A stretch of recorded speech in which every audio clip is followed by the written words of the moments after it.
Romeo তার 8 অধ্যায় 5 পদ বলছে, কেননা যাহারা মাংসের বশে আছে তাহারা মাংসিক বিষয় ভাবে, কিন্তু যাহারা আত্মার বশে আছে তাহারা আত্মিক বিষয় ভাবে। কারণ মাংসের ভাব মৃত্যু, কিন্তু আত্মার ভাব জীবন ও শান্তি। কেননা মাংসের ভাব ঈশ্বরের প্রতি শত্রুতা, কারণ তাহা ঈশ্বরের ব্যবস্থার বশীভূত হয় না, বাস্তবিক হতেও পারে না। আর যাহারা মাংসের অধীনে থাকে তাহারা ঈশ্বরকে সন্তুষ্ট করতে পারে না। এখানে ঈশ্বরের বাক্য রোমিও তার 8 অধ্যায় 5 পদে বলছে, কেননা যারা মাংসের বশে আছে তাহারা মাংসিক বিষয় ভাবে। এখন যদি আমরা দেখি, জগতের মানুষ জগতের মতন করে তারা ভাবে। তারা মনে করে তাদের সাজ পোশাক, তাদের সমস্ত বস্ত্র, তাদের খাওয়া দাওয়া, তাদের সব কিছু তাদের জীবনের সব থেকে বড় গুরুত্ব দেয়। আর তারা মনে করে যে আমাদের এইটা সাজলে, আমাদের ওইভাবে পোশাক পরলে, আমাদের এইভাবে নিজেকে তৈরি রাখলে আমরা হয়তো আমাদের সব কিছু পেয়ে যাচ্ছি। কিন্তু ঈশ্বরের বাক্য বলছে যে যারা মাংসের বিষয় ভাবে তারা মানসিক রূপেই চলে।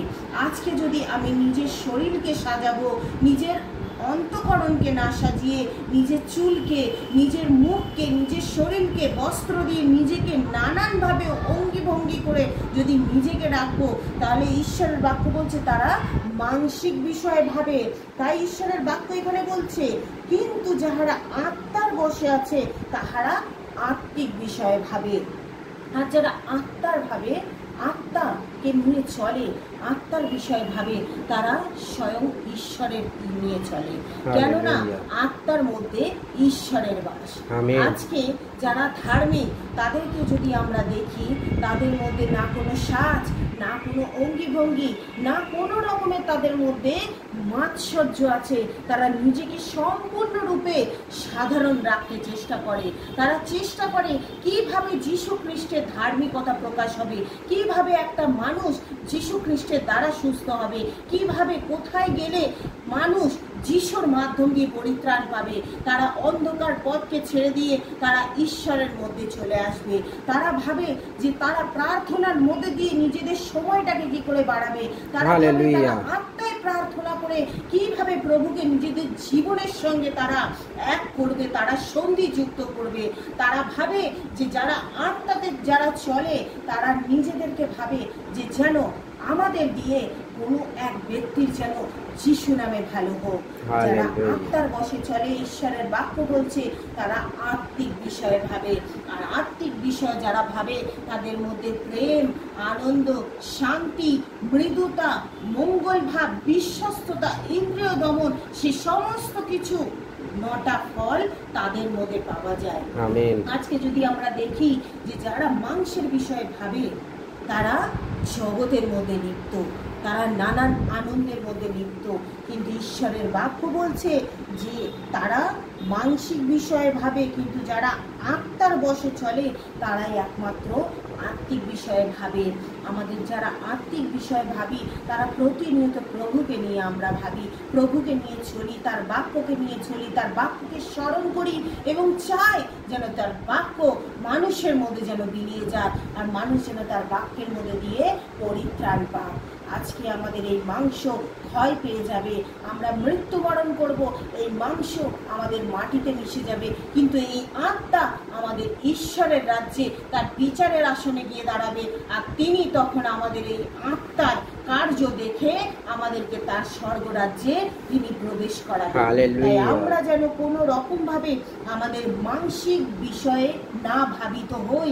কেননা ঈশ্বরের বাক্য বলছে যে বস্ত্র হইতে শরীর কি উত্তম বিষয় নয়, আর খাদ্য হইতে তোমার কি প্রাণ উত্তম বিষয় নয়। তাই আমরা যেন সবার আগে নিজেদের মাংসের দিকে চিন্তা না করে নিজেদের আত্মাকে রক্ষা করতে পারি, অবিরত যেন প্রার্থনা করতে পারি, প্রভুর মধ্যে নিজেদের শান্তিকে যেন নামিয়ে আনতে পারি। আজকে জগতের মধ্যে যেখানেই দেখো গোলযোগ, অশান্তি, কিন্তু কোথাও শান্তি নেই। কিন্তু যীশু খ্রিস্ট এমন নাম যেখানে শান্তি আছে, যেখানে জীবন আছে, জীবনের উপচয় আছে, আর যিশুর নামেই আমাদের শান্তি। তাই এখানে ঈশ্বরের বাক্য বাক্য বলছে যে কারণ মাংসের ভাব মৃত্যু, কিন্তু আত্মার ভাব জীবন ও শান্তি। আমাদের প্রভু যীশু খ্রিস্ট জানেন যে এই মাংস আমাদের মাটিতে মিশবে, পোকায় খেয়ে যাবে, ক্ষয় পাবে, কিন্তু তিনি চান আমরা যেন আত্মাতে জীবিত হতে পারি। তাই তার বাক্য বলছে যে আত্মা হচ্ছে জীবন আর শান্তি। আর যদি এই আত্মাকে আমরা রক্ষা করি, আত্মার বশে চলি, যিশুর পথকে অনুসরণ করি, তাহলেই আমরা জীবন আর শান্তিকে ফিরে পাবো। আজকে আমরা বিশ্বাসী যারা, তারা কেউ বলতে পারবে না যে তাদের জীবনে অশান্তি নেই। আছে, শয়তান কার্য করে, দিয়াবল কার্য করে, কিন্তু সেখান থেকে ঈশ্বর তার আত্মাগণকে প্রেরণ করে আমাদেরকে সেই শান্তি প্রদান করার। আর সেই শান্তি নিয়ে বিশ্বাসীরা দিক দিগান্তে প্রভুর রাজ্যে ব্যবহৃত হচ্ছে।